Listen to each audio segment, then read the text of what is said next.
करेंगे क्लास 12 की हिस्ट्री के सपोर्टिंग मटेरियल के क्वेश्चन के सॉल्यूशन पे। ठीक है, चैप्टर हमारा 8वां है और इसके मोस्ट इंपॉर्टेंट क्वेश्चन जो हैं वो आपके सपोर्टिंग में जो भी दिए हैं वो सारे के सारे मैं यहाँ पे डिस्कस करूँगा।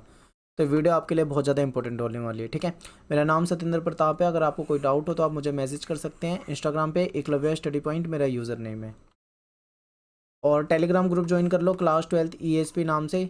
यहाँ पे आपको सारी इंपॉर्टेंट अपडेट जो है वो टाइम टू टाइम मिलती रहेगी। अब देखिए, मैंने ये पूरा का पूरा कोर्स जो है हिस्ट्री का सारे के सारे जो चैप्टर हैं आपको डिटेल में बिल्कुल कराए हुए हैं।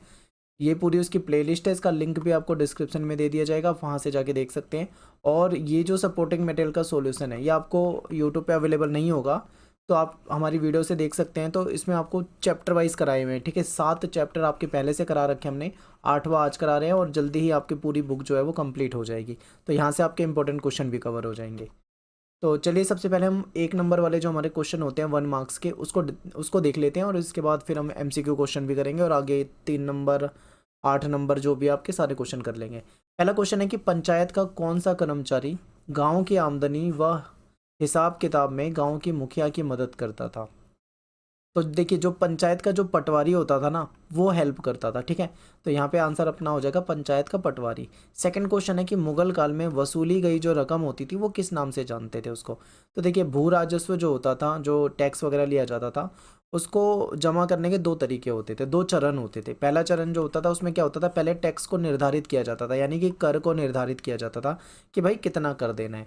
दूसरा होता था वास्तविक वसूली। ठीक है, तो जो निर्धारित रकम होती थी, जो निर्धारित कर ली जाती थी उसको जमा बोला जाता था और जो वसूली गई रकम होती थी उसको हासिल कहा जाता था। तो ये आपका आंसर हो जाएगा, जमा और हासिल। नेक्स्ट है आपका कि मुगल कालीन भारत में 16वीं और 17वीं जो सदी थी इसमें कृषि के लगातार विकास में सहायक आपको 2 प्रमुख कारण बताने हैं। तो देखिए, सिंचाई जो था वो कृषि के विकास में एक महत्वपूर्ण कारक है। दूसरा जो तकनीक थी ये महत्वपूर्ण कारक है। क्वेश्चन नंबर 4 है आपका कि 17वीं सदी में नई दुनिया के अलग अलग हिस्सों से भारतीय उपमहाद्वीप में कौन सी फसलें पहुंची थी। तो देखिए, टमाटर, आलू, मिर्च ये सब नई दुनिया से आई थी। अगर हम फलों की बात करें तो उसमें अनानास आ जाएगा, पपीता आ जाएगा। ठीक है, ये जो फल थे ये भी नई दुनिया से आए थे, तो ये आप याद कर लें। इसके बाद है क्वेश्चन नंबर 5, 16वीं और 17वीं सदी में सामूहिक ग्रामीण समुदाय के 3 प्रमुख घटक। बहुत ही इंपॉर्टेंट क्वेश्चन है, ये आया हुआ है पेपर में। ठीक है, ये प्रीवियस ईयर का क्वेश्चन है, तो ये पेपर में कई बार रिपीट होता है। तो देखिए, ग्रामीण समुदाय की बात करें तो 3 घटक होते थे। पहले नंबर पे तो आते थे किसान। ठीक है, इंपॉर्टेंट है सबसे ज़्यादा किसान। सेकंड नंबर पे आती थी पंचायत और फिर तीसरे नंबर पे आपका आ जाएगा गांव का मुखिया।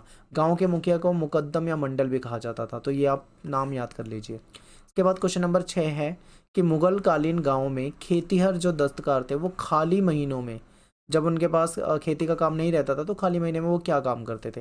तो देखिए, इसमें कई सारे काम करते थे, जैसे रंगरेजी हो जाएगा, कपड़े पे छपाई वगैरह हो जाएगा, मिट्टी के बर्तनों को पकाना, ठीक है, खेती के औजार बनाना, मरम्मत करना, ये सब काम होते थे। तो 1 नंबर का क्वेश्चन है तो कोई एक आप लिख सकते हैं।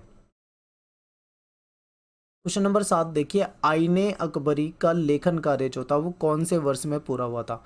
तो देखिए, 1598 में ये जो आईने अकबरी थी इसका काम, लेखन काम जो था वो पूरा हो चुका था और इसमें 5 संशोधनों के बाद इसको पूरा किया गया था। ठीक है, क्वेश्चन नंबर 8 है हमारा कि मुगल शासन के अंतर्गत ग्राम पंचायत को कौन से अधिकार प्राप्त थे।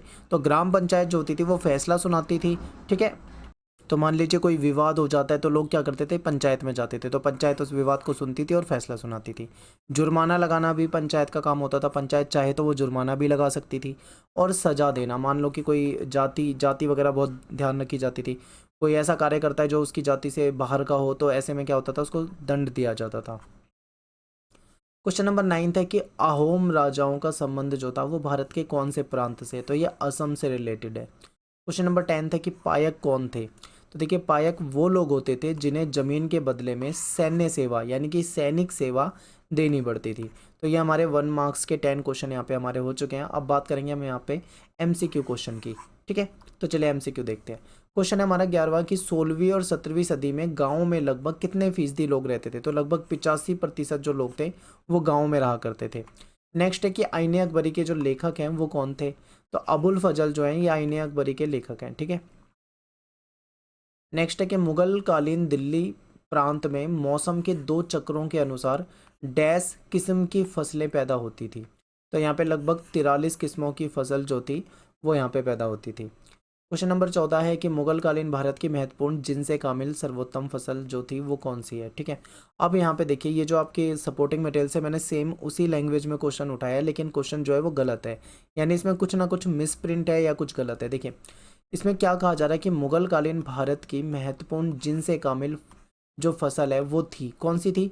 तो आप इसमें देखेंगे कि जो कपास है ये भी थी और गन्ना जो है ये भी थी। ठीक है, लेकिन ऑप्शन में दोनों तो नहीं बता सकते क्योंकि यहाँ पे ऑप्शन अलग तरीके से दे रखे हैं, और जो इसका आंसर सपोर्टिंग मटेरियल की तरफ से दे रखा है वो मक्का दे रखा है, जो कि गलत है। तो अब इसका सही आंसर जो है वो है, ठीक है, ए और बी दोनों। तो यहाँ पे अगर ऑप्शन आपके पास होता ए और बी दोनों तो आपका वो आंसर सही हो जाता। ठीक है, तो यहाँ पे आप समझ लेना कि कुछ मिसप्रिंट है, तो मैंने इसीलिए आपको समझा दिया पहले ही।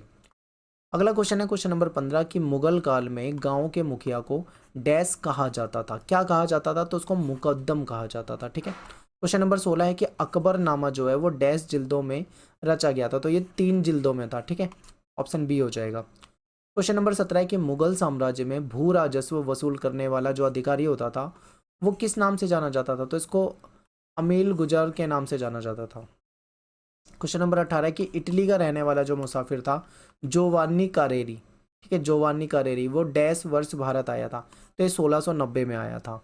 अगला क्वेश्चन है कि जजमानी व्यवस्था जो है उसमें बंगाल के जो जमींदार हैं, लोहार हैं, बढ़ई हैं, सुनार हैं, इनके बीच में जो सेवा विनिमय व्यवस्था की जानकारी जो है वो जिस सदी के स्रोतों से प्राप्त होती है वो कौन सी है, तो ये 18वीं सदी हो जाएगा। यहाँ पे अपना आंसर जो हो जाएगा वो बी हो जाएगा। क्वेश्चन नंबर 20, मुगल काल में धातु के सिक्कों का प्रचलन जो था वो सर्वाधिक था, तो कौन सी धातु थी वो, चांदी की। ठीक है, चांदी के सिक्के जो थे इसका प्रचलन बहुत ज़्यादा था। तो यहाँ पे हमारे जो MCQ क्वेश्चन है वो हो जाते हैं। 3 नंबर वाले क्वेश्चन देखेंगे और इसमें आपको 3 ही पॉइंट लिखने होते हैं। ठीक है, अगर आपको ज़्यादा पॉइंट आता है तो आप 4 लिख सकते हैं, लेकिन ज़्यादा बड़ा आंसर पेपर में मत लिखना, 3 या 4 इनफ है आपके लिए। तो पहला क्वेश्चन है हमारा कि 16वीं और 17वीं सदी के ग्रामीण समाज के क्रियाकलापों की जानकारी जो हमें मिलती है वो कौन से स्रोत से मिलती है। ठीक है, आपको वो सोर्सेज बताने हैं, कौन से सोर्सेज है जिससे जानकारी मिलती है। तो देखिए सबसे पहले अगर हम बात करें तो कुछ ऐसे ऐतिहासिक ग्रंथ है और कुछ ऐसे दस्तावेज है जिससे हमें मुगल काल के दौरान जो कृषि होती थी और जो ग्रामीण समाज की जो क्रियाकलाप थे उसके बारे में हमको जानकारी मिल जाती है। ठीक है, तो क्या हो गए सोर्स हमारे यहाँ पे, ऐतिहासिक ग्रंथ और दस्तावेज।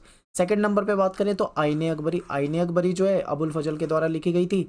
इसमें हमें बहुत डिटेल में मुगल काल में जो ग्रामीण क्रियाकलाप थे उसके बारे में हमें जानकारी मिल जाती है। ठीक है, आईने अकबरी के अलावा इसके अलावा कौन सा ग्रंथ है, वो जो मुगल की राजधानी से दूर के इलाकों में लिखे गए थे, जैसे कि गुजरात में, महाराष्ट्र में, राजस्थान में, यहाँ पे कुछ ऐसे दस्तावेज हमको मिलते हैं जिसमें हमें सरकार की आमदनी की विस्तृत जानकारी मिलती है, क्योंकि इनको जो टैक्स मिलता था सरकार को वो ज़्यादातर ज़मीन, कृषि वगैरह से ही मिलता था। तो इससे हमें ग्रामीण समुदाय के बारे में भी डिटेल में जानकारी मिल जाती है। ठीक है, और 4th नंबर पे अगर हम बात करें तो जो ईस्ट इंडिया कंपनी है, जो अंग्रेज आए थे, इनके द्वारा कुछ दस्तावेज लिखे गए थे उसमें भी जानकारी मिल जाती है। तो ये कुछ सोर्स थे, कुछ स्रोत थे जिसके बारे में आप पेपर में लिख सकते हो। सेकंड क्वेश्चन देखिए कि मुगल राज्य किस प्रकार अपने नुमाइंदों जैसे राजस्व निर्धारण करने वाले, राजस्व वसूली करने वाले और हिसाब किताब रखने वाले जो थे इनके ठीक है, और ग्रामीण समाज पे काबू रखने की कोशिश कैसे करते थे इसके बारे में आपको बताना है। तो ज़मीन से मिलने वाला जो टैक्स होता था ये मुगल साम्राज्य की आर्थिक बुनियाद थी, क्योंकि इसी पे सबसे ज़्यादा जो टैक्स था वो ज़मीन वाला ही था। राजस्व आकलन और वसूली के लिए ये जरूरी था कि राज्य एक प्रशासनिक तंत्र खड़ा करे। इसका मतलब यह है कि अगर अच्छे तरीके से राजस्व को इकट्ठा करना है तो सरकार को क्या करना पड़ेगा, जो भी सत्ता में है उनको एक प्रशासनिक तंत्र, यानी कि उनके पास बड़े बड़े अधिकारी होने चाहिए और कर्मचारी होने चाहिए। ठीक है, वही तो करेंगे कलेक्ट, तो ये होना चाहिए था। दीवान, दीवान जो था उसके दफ्तर पर पूरे राज्य की जो वित्तीय व्यवस्था होती थी उसका हिसाब किताब रखने की पूरी जिम्मेदारी इनके पास होती थी। जमीन और उस पर होने वाला जो उत्पादन है, ठीक है, उसमें खास किस्म की जो सूचनाएं इकट्ठा करने की कोशिश की जाती थी। और अकबर ने हुक्म दे दिया था कि जो अमील गुजार हैं इनको कोशिश ये करनी है कि जो टैक्स इकट्ठा कर रहे हैं उसमें खेतीहर नगद भुगतान करें, यानी कि जो पैसा जो लेना है वो कोशिश करें कि ज़्यादा से ज़्यादा नगद मिले। अगर नगद में कोई नहीं दे पा रहा है तो उसको ऑप्शन दिया जाएगा फसलों के रूप में, यानी फसल के रूप में भी भुगतान कर सकता है। लेकिन ज़्यादातर जो फोकस होता था वो इस चीज़ पे होता था कि नगद में अगर मिले टैक्स तो ज़्यादा बेहतर है। हर प्रांत में जुती हुई ज़मीन और जो जोतने लायक ज़मीन थी उसकी भी नपाई वगैरह करी जाती थी। तो ये आप बता सकते हो इसमें आंसर में। नेक्स्ट है आपका कि मुगल कालीन ग्रामीण समाज जातीय भेदभाव के कारण कई समूहों में बटा हुआ था। इसके बारे में बताना है। तो देखिए समुदाय के 3 घटक थे, मैं आपको पहले ही बता चुका हूँ। एक तो किसान हुआ करते थे, फिर पंचायत होती थी, फिर गाँव का मुखिया वगैरह होता था। जाति की बात करें तो जाति और ग्रामीण माहौल को देखें तो गाँव में क्या होता था कि जातिगत भेदभाव बहुत थे, और जातिगत भेदभाव की वजह से जो किसान थे वो कई तरह के समूहों में बटे हुए थे। किसान जो थे वो जाति व्यवस्था की पाबंदियों से बंधे हुए थे, ठीक है। जो जाति के नियम होते थे वो किसानों को मान्य होते थे। मुसलमान समुदाय में जो हलाल वगैरह का काम करते थे, ठीक है, जो पशुओं को मारना, काटना, ये जो मीट वगैरह काटा जाता है, इस तरीके के जो काम में थे, इनको नीच कामों से जुड़ा हुआ माना जाता था, इनको गांव की हदों के बाहर रखा जाता था। जो बिहार में जो मल्लाह ज़्यादा होते हैं, ठीक है, जो नाविक वगैरह होते हैं, इनकी तुलना जो थी वो दासों से की जाती थी। पशुपालन और बागबानी में जो मुनाफा बढ़ रहा था, ठीक है, उसकी वजह से अहीर, गुज्जर और माली जैसी जो जातियाँ थी, ये सामाजिक स्तर पे काफ़ी मजबूत होती जा रही थी और ऊंचे पायदान पे जा रही थी। तो ये कुछ समूह थे जो बटे हुए थे, आपको इसके बारे में बताना था। नेक्स्ट है कि मुगल कालीन ग्रामीण पंचायत के अलावा हर जाति को अपनी पंचायत रखने की क्यों जरूरत होती थी। देखिए गांव में क्या होता था कि समाज जो होता था, हर समाज की, हर जाति की अपनी एक अलग पंचायत होती थी, और ये पंचायतें जो होती थी काफ़ी ताकतवर होती थी। और ज़मीन से जुड़े हुए जो दावेदारी हो गए, या मान लो कोई ज़मीन को लेकर विवाद हो गया, पारिवारिक विवाद हो गया, तो उसको सुलझाने का काम भी कौन करता था? पंचायत के द्वारा किया जाता था। और ये भी देखा जाता था पंचायत के द्वारा कि गांव में जो जातियों में बटे हुए लोग हैं वो अपनी अपनी जाति में ही शादी करें, ठीक है। जो शादी होती थी वो जातिगत मानदंडों के अनुसार हो रही है या नहीं हो रही, इसको भी देखा जाता था। गांव का आयोजन अगर कुछ हो रहा हो, गांव में मान लो कोई आयोजन किया जा रहा है, तो उसमें किसको सबसे ऊपर महत्व देना है और किसको नहीं देना, ये भी ध्यान रखा जाता था पंचायत के द्वारा, ठीक है। और एक एक तगड़ा पॉइंट ये है कि देखिए कुछ ऐसे होते थे, जैसे मान लो कोई बहुत तगड़ा क्रिमिनल कोई केस हो जाता है, मान लो कोई मर्डर वगैरह हो जाता है, कोई बड़ी हत्या वगैरह कुछ ऐसा हो जाता है, तो ऐसे बड़े बड़े मामलों को छोड़कर जो छोटे मामले होते थे उसमें ज़्यादातर मामलों में जो जाति की जो पंचायत थी वो फैसला सुनाती थी, ठीक है। बड़े मामलों में फिर तो वो केस वगैरह जो प्रोसेस रहा होगा वो जाता होगा, दरबार वगैरह देखता होगा, लेकिन जो छोटे जो विवाद होते थे उसको पंचायत ही सुलझा लेती थी, फैसला कर देती थी। क्वेश्चन नंबर 5वां है आपका कि मध्यकालीन भारत के समाज में सिंचाई व्यवस्था किस प्रकार एक अभिन्न अंग थी। उत्तर और दक्षिण भारत की आपको तुलनात्मक वर्णन करना है। तो मॉनसून, देखिए भारत में मॉनसून जो है वो कृषि की रीढ़ है, क्योंकि मॉनसून पे ही कृषि निर्भर होती थी। लेकिन इसके अलावा भी हमें एक्स्ट्रा पानी की जरूरत होती, तो ऐसे में क्या होता था कि सिंचाई के कुछ कृत्रिम उपाय कराए गए थे। कृत्रिम उपाय का मतलब है जैसे कि मान लीजिए नहर बनवा देना, ठीक है, तालाब बनवा देना, या पानी को किसी जगह पे इकट्ठा करवा लेना, ये सब कृत्रिम उपाय होते हैं जिसमें राज्य जो होता था वो मदद करता था, यानी जो सत्ता में होते थे वो मदद करते थे। उत्तर भारत में राज्य ने क्या करा, कई नहरें बनवाई थी, कई नाले खुदवाए थे, और कई जगह पे जो पुरानी नहर होती थी उसकी मरम्मत करवाई थी। जैसे कि एग्जाम्पल है शाहजहाँ के शासनकाल में पंजाब में जो शाह नहर थी, इसकी मरम्मत वगैरह कराई गई थी, ठीक है। खेती का जो पहला उद्देश्य होता था, मेन उद्देश्य होता था, वो होता था लोगों का पेट भरना, यानी कि का पेट भर दे, बस यही उद्देश्य है, ठीक है। तो जो रोज़मर्रा में डेली लाइफ में जो हम खाते हैं, जैसे चावल हो गया, गेहूं हो गया, ठीक है, तो ऐसी चीज़ें जो उगाई जाती थी। अब कुछ इलाकों में जो वर्षा जो है ज़्यादा होती थी, जहाँ पे ज़्यादा वर्षा होती थी वहाँ पे चावल उगाते थे, जहाँ पे वर्षा कम होती थी वहाँ पे गेहूं या ज्वार उगा लिया जाता था। तो ये आपको बताना है। नेक्स्ट क्वेश्चन है, इसका ना जो आपको थर्ड क्वेश्चन कराया था वैसा ही आंसर है, तो आप वहाँ से देख सकते हैं, वही हो जाएगा। क्वेश्चन नंबर 7 है कि मुगल कालीन समाज में निचली जाति, गरीबी, सामाजिक हैसियत के बीच में एक सीधा रिश्ता था। तो ये कैसे है था, आपको ये बताना है। तो देखिए समाज में जो निचले तबके थे, तबकों में जो जातियाँ वगैरह थी, जो गरीबी थी, जो सामाजिक हैसियत थी, उसमें एक रिश्ता होता था। जैसे कि समझिए यहाँ पे क्या है कि खेतों की जुताई करने वाले या फिर खेतों में मजदूरी करने वाले बड़ी तादाद में ऐसे लोग थे जो कि नीच समझे जाते थे, ठीक है। ऐसे मतलब ऐसी बड़ी तादाद में ऐसे लोग रहते थे जो नीच समझे जाने वाले काम में लगे रहते थे, ऐसे काम करते थे। तो ये गरीब रहने के लिए मजबूर थे। इनके पास संसाधन जो था वो कम होते थे। इनको जातिगत जो पाबंदियाँ थी उसमें बंधे रहना पड़ता था, और जो ऐसे काम से जुड़े हुए थे जो नीच समझे जाते थे उनको गांव की हदों के बाहर रखा जाता था, यानी गांव, मेन गांव से बाहर इनकी अलग बस्ती होती थी, इस तरीके से। क्वेश्चन नंबर 8 है हमारा कि इस काल में पंचायत के मुखिया को क्या कहा जाता था और इसके चुनाव कैसे होता था, इसके बारे में बताना है। तो पंचायत का सरदार जो है वो एक मुखिया होता था, और इसको मुकद्दम या फिर मंडल भी कहा जाता था। मुखिया का चुनाव जो होता था वो गांव के बुजुर्ग जो होते थे उसकी सहमति से होता था, ठीक है। उसके बाद ही उसको चुना जाता था। चुने जाने के बाद उसको जमींदार से परमिशन लेनी पड़ती थी। फिर मुखिया अपने पद पे तभी तक बना रह सकता था जब तक गांव के लोग जो हैं, बुजुर्ग जो हैं, उनको उस पर भरोसा हो। अगर गांव के लोगों को लगता है कि ये मुखिया सही नहीं है तो वो उसको हटा भी सकते थे, ठीक है। और गाँव की जो आमदनी होती थी, जो भी उसमें जो खर्चा होगा, जो उसका पूरा हिसाब किताब जो होता था, वो उसको अपनी निगरानी में ही बनवाना पड़ता था। क्वेश्चन नंबर 9 है कि किन कारणों के आधार पर कहा जा सकता है कि मुगल काल में किसानों और दस्तकारों के बीच में फर्क करना जो था वो काफी मुश्किल था। तो देखिए, कभी कभी किसानों और दस्तकारों के बीच में फर्क करना बहुत मुश्किल था, क्योंकि ऐसे कई समुदाय थे जो दोनों किस्म के काम करते थे, यानी कि किसान और दस्तकार जो थे वो एक जैसे ही काम करते थे, इसलिए इनके बीच में फर्क कर पाना बहुत मुश्किल होता था। जो खेतिहर मजदूर होते थे, किसान वगैरह होते थे, उनके परिवार के कई सदस्य थे, वो वस्तुओं के उत्पादन में भी लगे हुए थे। फिर रंगरेजी, कपड़े की छपाई, मिट्टी के बर्तन पकाना, खेतों में औजारों को बनाना, ठीक है, मरम्मत करना, ये सारे काम भी करते थे। फुर्सत के दिनों की बात करें तो बुआई, सुहाई, इसके बीच का जो काम था उसमें कटाई वगैरह ये भी काम करते थे। तो इस तरीके से आप देखोगे कि मिलते जुलते काम थे, इसीलिए इनके बीच में जो अंतर है उसको कर पाना काफ़ी मुश्किल होता था। क्वेश्चन नंबर 10 था कि मुगल काल के दौरान वाणिज्यिक खेती को महत्व क्यों दिया जाता था। देखिए, इसका मेन रीज़न है वो ये है कि इन फसलों की जो खेती होती थी, इससे मुगल राज्य को काफ़ी ज़्यादा मतलब टैक्स मिल जाता था। इसीलिए जो मुगल थे वो इसको बढ़ावा देते थे, क्योंकि ज़्यादा टैक्स मिलता था तो उनको ज़्यादा बेनिफिट होता था, ठीक है। तो मध्यकालीन भारत में खेती पहले सिर्फ गुजारा करने के लिए नहीं की जाती थी, बल्कि यहाँ पे व्यापार के लिए भी होने लग गई थी। याद रखिए, अब यहाँ पे व्यापार के नज़रिए से भी खेती की जा रही है, जिसमें ज़्यादा बेनिफिट है वो भी फसलें उगाई जा रही हैं।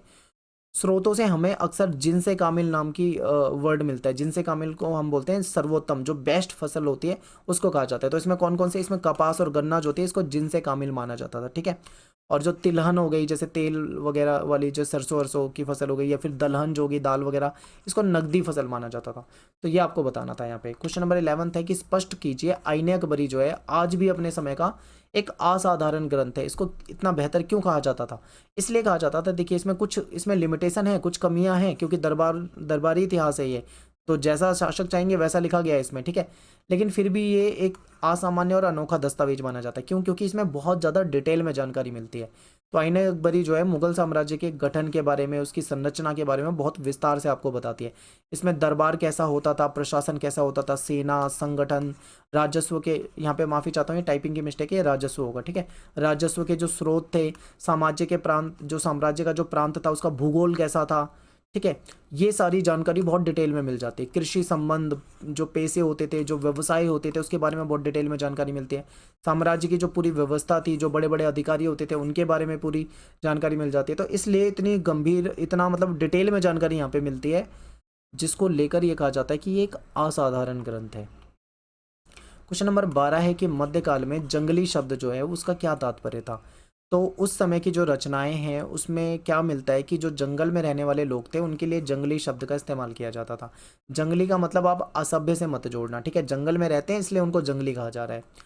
उन दिनों में ये जो शब्द था इसका इस्तेमाल ऐसे लोगों के लिए होता था जिनका गुजारा जो था वो जंगल के उत्पादों से होता था, जैसे जंगल के उत्पाद इकट्ठा करना, शिकार करना, स्थानीय स्थानांतरीय जो खेती होता है उसको करना, ठीक है। ऐसे काम जो करते थे उनको जंगली कहा जाता था।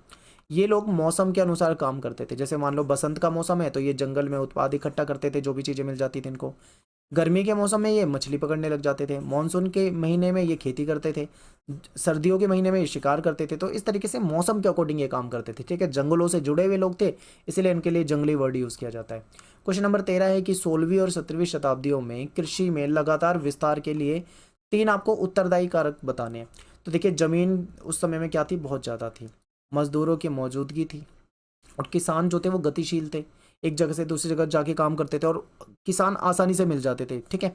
तो ये कुछ कारण हो जाएंगे। क्वेश्चन नंबर 14 है कि 16वीं और 17वीं शताब्दी में ग्राम पंचायत के कार्य और अधिकारों का वर्णन कीजिए। पंचायत का फैसला जो है वो गांव में सबको मानना होता था, ये याद रखिए। इन पंचायत के पास ये अधिकार होता था कि वो किसी चीज़ पे फैसला सुना सके, और उसको सभी को मानना भी पड़ता था। पंचायत का एक बड़ा काम ये तसल्ली करना होता था कि गांव में जो रहने वाले लोग हैं वो अलग अलग जातियों में के होते थे, तो सभी अपनी जाति की हदों में रहें, ये इसका काम होता था। पंचायत को अधिकार था, वो जुर्माना भी किसी पे लगा सकती थी, मान लो कोई गलत कार्य करता है तो उसको समुदाय से निकाल भी सकती थी, ऐसे गंभीर दंड देने का भी अधिकार था। पंचायत का एक बड़ा काम होता था कि जातिगत रिवाजों की अवहेलना रोकना, ठीक है। तो ये आप बता सकते हैं आंसर। अगला क्वेश्चन है कि 16वीं और 17वीं शताब्दियों में भारत में खेती जो थी वो मुनाफे और व्यापार के लिए होती थी। आपको ये डिटेल में बताना है। तो देखिए, मौसम के दो चक्र होते थे, एक रबी, एक खरीफ और एक रबी। खरीफ जो है ये पतझड़ वाला हो गया, रबी जो है ये वसंत वाला हो गया। तो इन दो मौसम चक्रों के बीच में खेती होती थी। तो मुगल प्रांत की बात करें तो 39 किस्म के मुगल प्रांत में आगरा जो था यहाँ पे 39 किस्म की फसलें मिलती थी। दिल्ली की बात करें तो फिर 43 किस्म की पैदावार यहाँ पे होती थी। बंगाल की बात करें तो यहाँ पे केवल चावल के ही 50 टाइप्स मिल जाते थे। तो आप सोचो कि कितना ज़्यादा मतलब खेती के मामले में समृद्ध था, और ये मुनाफे वाली जो कृषि है वो काफ़ी की जाती थी। कपास और गन्ना जो था ये बेहतरीन फसलें होती थी, इसलिए इसका ज़्यादा उत्पादन होता था। ठीक है। तिलहन और दलहन जो थी ये नकदी फसलें होती थी। इनसे क्या होता था, इनके उत्पादन से काफ़ी मुनाफा होता था, व्यापार के लिए होती थी। और इससे जो मुगल होते थे उनको टैक्स भी ज़्यादा मिलता था, ये भी याद रखना है। तो यहाँ पे हमारे क्वेश्चन खत्म हो जाते हैं। अब हम डिस्कस करेंगे 8 नंबर के क्वेश्चन। पहला प्रश्न है हमारा कि मुगल काल में कृषि समाज में महिलाओं की भूमिका का स्पष्ट करना है, इसका वर्णन करना है। देखिए, ये मोस्ट इंपॉर्टेंट क्वेश्चन है और ये पेपर में बहुत ज़्यादा रिपीट होता है। दो क्वेश्चन, एक तो ये महिलाओं वाला और दूसरा पंचायत वाला, ये दोनों ही आपको पेपर के लिए तैयार करने हैं। ये हमेशा इनमें से एक क्वेश्चन जरूर आता है। तो देखिए, उस समय क्या था कि महिलाएं और पुरुष जो थे वो कंधे से कंधा मिलाकर खेतों में काम करते थे। अब यहाँ पे कंधे से कंधा मिलाकर काम करने का मतलब ये है कि वो मिलजुल कर कार्य करते थे। ठीक है। इसके बाद यहाँ पे है कि मर्द जो थे वो खेत जोतने का काम करते थे और उसमें हल चलाते थे। महिलाएं जो होती थी वो बुआई, निराई, कटाई का काम करती थी, और जो फसल जो थी जो पक जाती थी उसमें से जो दाना निकालने का काम होता था वो भी महिलाएं करती थी। फिर सूत काटना, ठीक है, बर्तन बनाना, मिट्टी का जो मिट्टी के जो बर्तन होते हैं उस बर्तन बनाने के लिए मिट्टी को गूंथना, ये सारा काम जो होता था वो महिलाएं करती थी। कपड़ों पर कढ़ाई या जो दस्तकारी से रिलेटेड काम होते थे ये महिलाएं करती थी। किसान और दस्तकार महिलाएं आवश्यकता पड़ने पर ना सिर्फ खेतों में काम करती थी बल्कि देखिए घरों में और बाजारों में भी जाकर काम करती थी। तो ये भी पॉइंट याद रखना है। इसके बाद क्या होता था, देखिए महिला क्या है, महिलाओं की जो एक काबिलियत है कि वो बच्चों को जन्म दे सकती है। तो यहाँ पे ये है कि बच्चा पैदा करने की काबिलियत के कारण महिलाओं को एक महत्वपूर्ण संसाधन के रूप में भी देखा जाता था, और महिलाओं की जो वैल्यू होती थी वो काफ़ी यहाँ पे ज़्यादा होती थी। परिवार और समुदाय महिलाओं पर काबू रखने का पूरा प्रयास करता था। सभी चाहते थे कि महिलाएं जो घर की हैं वो उनके कंट्रोल में रहें, उनके काबू में रहें। राजस्थान, गुजरात, महाराष्ट्र में कई इलाकों में महिला जो हैं वो न्याय और मुआवजे की उम्मीद से पंचायत में अर्जियां देती थी। तो कई सारी क्या है अर्जियां मिली है महिलाओं की, जिससे ये भी पता लगता है कि महिलाएं जो थी वो कई राज्यों में अगर उनके साथ न्याय नहीं हो रहा है, उनके साथ कुछ गलत हो रहा है, तो उसके मुआवजे के लिए वहाँ पे जाती थी। जो भूमि हर भद्रजन है, इनमें महिलाएं जो होती थी, इसमें क्या होता था कि जो महिलाओं को घर में पुश्तैनी जो संपत्ति होती है उसमें भी इनको अधिकार मिलता था। तो ये महिलाओं की भूमिका थी कृषि समाज के अंदर। नेक्स्ट क्वेश्चन है कि मुगल कालीन भारत में जमींदार जो थे वो शोषण करने वाला एक तबका था, परंतु किसानों से उनके रिश्ते में पारस्परिकता भी दिखती है। पैतृकवाद संरक्षण का एक पुट था। इतने सारे विरोधाभास होने के कारण भी जो जमींदारों की जो भूमिका थी उसको आपको बताना है। तो जमींदार एक ऐसा वर्ग होता था जिसकी आय तो खेती से होती थी, यानी उनकी जो इनकम होती थी, अर्निंग होती थी, वो खेती से होती थी। लेकिन ये लोग डायरेक्ट जो खेती का काम होता है या कृषि उत्पादन होता है उसमें डायरेक्ट ये काम नहीं करते थे। यानी कि जमींदार लोगों के पास क्या होती थी, बहुत बड़ी ज़मीन होती थी। ठीक है, ये खेती तो नहीं करते थे, पर इनके ज़मीनों पर, इनके खेतों में अन्य जो मजदूर या किसान होते थे वो खेती करते थे। तो उनके द्वारा इनकी आय जो हो रही है वो खेती से ही हो रही है, लेकिन ये डायरेक्ट खेती नहीं कर रहे हैं। समाज में इनकी जो हैसियत होती थी, इनका जो स्तर होता था, ठीक है, इनका जो स्टेटस होता था वो बहुत ऊंचा होता था। और ये किसानों की सहायता भी करते थे। सहायता कैसे करते थे कि उनको लोन वगैरह या ज़रूरत पड़ने पे उनकी सहायता कर देते थे। हालांकि सहायता के साथ साथ ये भी याद रखना कि ये उनका शोषण भी करते थे। यह जमीन के मालिक होते थे, जो जमींदार लोग होते थे जमीन के मालिक होते थे, इनके पास बहुत बड़ी बड़ी ज़मीनें होती थी।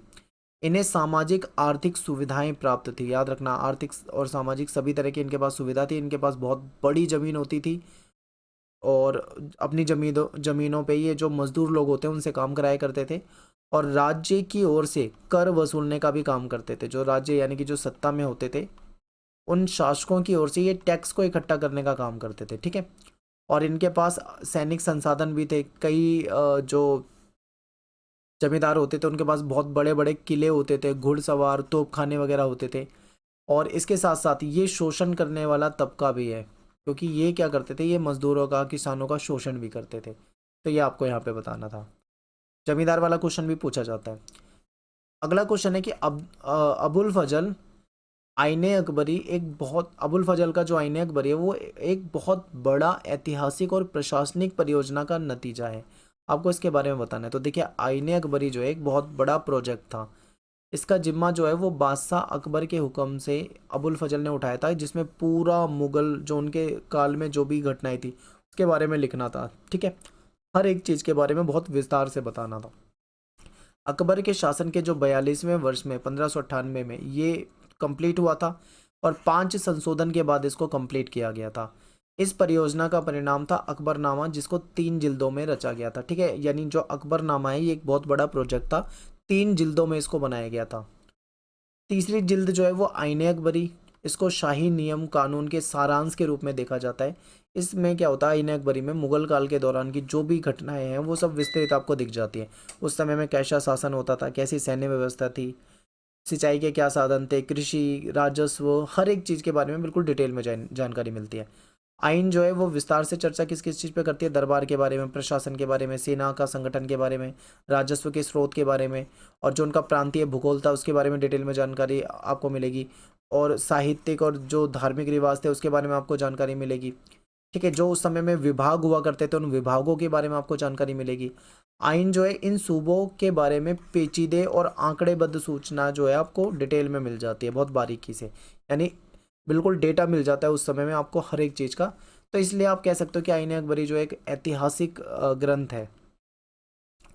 इसके बाद क्वेश्चन नंबर 4 है आपका कि पंचायत और गांव का मुखिया किस तरह से ग्रामीण समाज का नियमन करते थे, व्याख्या कीजिए। तो पंचायत वाला क्वेश्चन मैंने आपको बताया है कि बहुत ज़्यादा पूछा जाता है, इसको बिल्कुल याद कर लो। गाँव की पंचायत जो होती थी उसमें बुजुर्गों जो होते थे उनका जमावड़ा होता था। पंचायत का एक सरदार या मुखिया होता था, जिसको मुकद्दम और मंडल के नाम से भी जानते थे। मुखिया जो होता था उसका चुनाव जो होता था वो गांव के बुजुर्ग की आम सहमति से होता था। ये सारे मैं आपको बता चुका हूँ, वही क्वेश्चन रिपीट हो रहे हैं 3 नंबर में भी, 8 नंबर में भी। तो थोड़ा 8 नंबर में बड़ा लिखना होता है। ठीक है, तो जो मुखिया था इसका चुनाव जो होता था गांव के बुजुर्गों के द्वारा ही होता था। पंचायत का खर्चा, और जो पंचायत का खर्चा था वो उस आम खजाने से चलता था, उस खजाने से चलता था जिसमें हर व्यक्ति अपना योगदान देता था। पंचायत जो था एक, उसका काम ये भी था तसल्ली करना कि जो गांव में रहने वाले लोग हैं, अलग अलग जाति अलग अलग समुदाय के लोग गांव में रहते थे, तो सभी अपनी जाति की हदों में रहें, कोई बाहर ना जाए अपनी जाति की हदों से। इसको ध्यान रखना भी पंचायत का काम था। पंचायत को जुर्माना लगाने का भी अधिकार होता था, या मान लो कोई गलत करता है तो उसको समुदाय से निष्कासित करना का भी, दंड देने का भी अधिकार पंचायत को होता था। जाति की अगर कोई अवहेलना करता है तो उसको रोकने की जिम्मेदारी भी पंचायत की होती थी। लोगों के आचरण पे नज़र रखना, ठीक है, गांव की मुखिया की जिम्मेदारियों में से एक होता था। पंचायतें जो थी वो जुर्माना लगाने और समुदाय से निष्कासित करने वाले, ये 2 बार लाइन हो गई, माफ़ी चाहता हूँ। ठीक है, ये सारे काम करते थे। निचली जाति के किसानों और राज्य के अधिकारी या जो स्थानीय जमींदार थे, इनके बीच में झगड़ों में पंचायत के फैसले जो थे अलग अलग मामलों में अलग अलग हो सकते थे। और पंचायत जो आपसी विवाद होते थे जमीन में की देनदारी को लेकर, उसको भी, झगड़ों को भी सुलझा देती थी। अत्यधिक कर की मांगों के मामले में पंचायत अक्सर समझौते का सुझाव दिया करती थी। तो ये कुछ पंचायत के काम और इसके नियमन हो गए हैं। क्वेश्चन नंबर आपका 5 है यहाँ पे, 5वां क्वेश्चन, कि मौसम के 2 चक्रों के दौरान जो कृषि थी उसके बारे में आपको बताना है। तो मैं आपको पहले ही बता चुका हूँ कि जो खेती थी वो मौसम के 2 चक्र, एक पतझड़ और एक वसंत, इन दौरान होती थी। और ज़्यादातर जगह पर साल में कम से कम 2 फसलें उग जाती थी। लेकिन क्या होता था कि उस समय में मान लो कोई ऐसी जगह है जहाँ पे सिंचाई के साधन वगैरह उपलब्ध है, तो वहाँ पे साल में 3 फसलें भी उगा ली जाती थी। आइन से हमें पता लगता है कि दोनों मौसम मिलाकर मुगल जो प्रांत में आगरा था, आगरा में 39 किस्म की फसलें उगाई जाती थी, दिल्ली में 43। और बंगाल की बात करें तो बंगाल में 50 किस्म की, तो केवल चावल ही पैदा किए जाते थे, ठीक है, उगाए जाते थे। कपास और गन्ने की बात करें तो ये बेहतरीन फसलें होती थी, इसको जिनसे का मिल भी कहा जाता था, इससे लाभ भी होता था। मध्य भारत और दक्कनी पठार में फैले हुए जमीन में जो बड़े बड़े टुकड़े होते थे, यहाँ पे कपास उगाए जाते थे, क्योंकि यहाँ की जो भूमि थी वो कपास के लिए बहुत अच्छी थी। बंगाल की बात करें तो यहाँ पे चीनी के लिए मशहूर हुआ करता था। तिलहन और दलहन जैसी जो फसलें थी ये नकदी फसलें होती थी, हुआ करती थी। और उत्पादन और व्यापार के लिए किए जाने वाले उत्पादन एक दूसरे से जुड़े हुए होते थे। और यहाँ पे एक बात और आपको ध्यान रखनी है कि ये जो फसलें उगाई जाती थी, शुरू में क्या होता था, फसलें उगाने का उद्देश्य जो होता था, मेन उद्देश्य वो अपना मतलब भूख के लिए, मतलब अपना खाने पीने के लिए फसलें उगाई जाती थी। तो जो डेली लाइफ में हम चीज़ें खाते हैं, जैसे चावल हो गया, गेहूँ हो गया, इसीलिए करा जाता था, ठीक है, उगाया जाता था। लेकिन बाद के समय में क्या हुआ, लाभ के लिए भी फसलें उगाई जाने लगी थी। जिन फसलों से ज़्यादा लाभ होता था, व्यापार के लिए जो अच्छी जो होती थी, उन फसलों को भी उगाया जाने लगा था। 17वीं सदी में दुनिया के अलग अलग हिस्सों में नई नई फसलें जो थी वो पहुंच रही थी। भारत की बात करें तो भारत में क्या था, मक्का जो था वो अफ्रीका और स्पेन के रास्ते से आ गया। टमाटर, आलू, मिर्च जैसी जो सब्जियां थी, ये नई दुनिया से आई थी, जो कि भारत की नहीं होती थी लेकिन बाहर से आई थी, लेकिन इसको यहाँ पे भी उगाया जाने लगा था, इनकी भी यहाँ पे खेती होने लगी थी। तो ये इन फसलों के बारे में आपको बताना था। क्वेश्चन नंबर 6 है कि 16वीं और 17वीं शताब्दियों के दौरान मुगल साम्राज्य में वनवासी जो थे उनका जीवन जीने का ढंग बताना है। तो वनवासी वही जो जंगल में रहने वाले लोग हैं, जंगलवासी, ठीक है। तो आपको बताया था मैंने कि जो जंगल में रहने वाले लोग थे वही वनवासी होते थे। और उत्तर और उत्तर पश्चिमी भारत की जो गहरी खेती वाले प्रदेश थे, इनको अगर हम छोड़ दें तो ज़मीन जो थी वो उस बड़ी ज़मीन में जंगल झाड़ियाँ वगैरह होती थी। लगभग 40% ज़मीन तो जो थी वो झाड़ियों और जंगलों से ही घिरी हुई थी। तो उस समय की रचनाओं से पता लगता है कि जो जंगल में रहने वाले लोग थे उनके लिए जंगली वर्ड यूज़ किया जाता था कि जंगल में रहते हैं तो ये जंगली है। ये लोग अपना गुजारा करने के लिए क्या करते थे, जो जंगलों से जुड़ी हुई चीज़ें थी उस पर पूरी तरीके से निर्भर थे। जैसे जंगल में मिलने वाले उत्पाद, शिकार करना, खेती करना, ठीक है। और ये जो लोग थे ये मौसम के अनुसार काम करते थे। जैसे बसंत के मौसम में ये क्या करते थे, जंगली उत्पाद इकट्ठा करते थे। गर्मी के मौसम में ये मछली पकड़ते थे। मानसून में खेती करते थे। और सर्दियों में ये शिकार करते थे। इस तरीके से काम करते थे। एक जगह से दूसरी जगह ये घूमते रहते थे। और इन जंगलों में रहने वाले कबीलों की एक खासियत थी, ठीक है, कि एक जगह से दूसरी जगह घूमते थे। ये स्थानांतरण कृषि भी करते थे। और ये जो राज्य जो है वो राज्य जंगल को बदमाशों को शरण देने वाला अड्डा मानते थे। राज्य का ये कहना था कि जो जंगल है, जंगलों में जो बदमाश वगैरह होते हैं वो आसानी से छुप जाते हैं, तो इनको जंगलों में शरण दी जाती थी, ऐसा राज्य का भी कहना है। तो ये पॉइंट आप यहाँ बता सकते हैं। तो यहाँ पे जो अपना सपोर्टिंग मटेरियल का ये चैप्टर है ये कंप्लीट आपको करा दिया गया है। और ये इंपॉर्टेंट क्वेश्चन थे आपके लिए, मोस्ट इंपॉर्टेंट क्वेश्चन। चैप्टर की वीडियो मैंने पहले से बनाई हुई है तो आप उसे देख सकते हैं। यहाँ से आपके कंप्लीट चैप्टर के मोस्ट इंपॉर्टेंट क्वेश्चन कवर हो जाएंगे। तो मिलते हैं नेक्स्ट वीडियो में। Thanks for watching. जय हिंद, जय भारत।